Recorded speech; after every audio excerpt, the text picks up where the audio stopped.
avait, je dirais, 2000 personnes à être réveillées en pleine nuit, à inspecter sa baraque en pensant tous qu'on est en train de cramer. D'épais nuages nous envahissent, une odeur insoutenable d'hydrocarbures, on sent tout de suite une fumée, on se rend compte que c'est pas normal.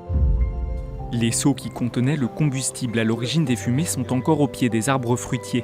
C'était à l'origine des bougies, 75 000 réparties sur les vergers de Fontorbe, allumées pour faire face au gel.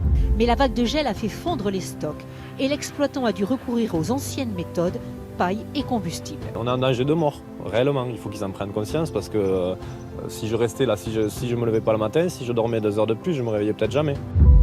Il y a la difficulté à lutter contre le gel. Un petit arboriculteur qui a 40 hectares, il peut le faire. Un verger de 350 hectares, c'est quelque chose de monumental.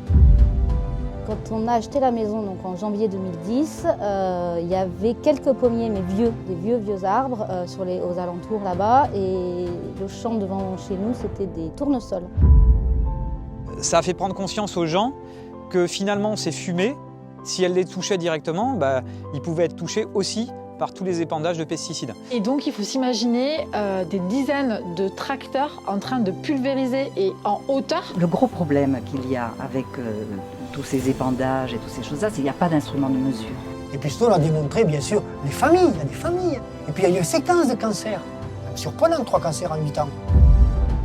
L'arbre qui est ici, il était là. Là, il y avait cet arbre. Et ça a glissé comme ça. Dès qu'il pleut ou quand il y a du gel et qu'ils arrosent, moi je dors pas la nuit, quoi. Nous, notre premier objectif, c'est déjà de renforcer l'organisation de base, quoi. Dans les faits, aucun des maires n'a fait arrêter les fumées. Les maires ont un pouvoir, les préfectures aussi.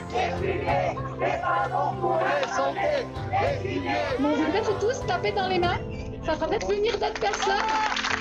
On aurait bien aimé la présence des gens qui sont concernés. Voilà. On sait bien que cette concertation politique-là, elle mènera à quelque chose s'il y a une grosse pression citoyenne derrière et si les vergers sont acculés.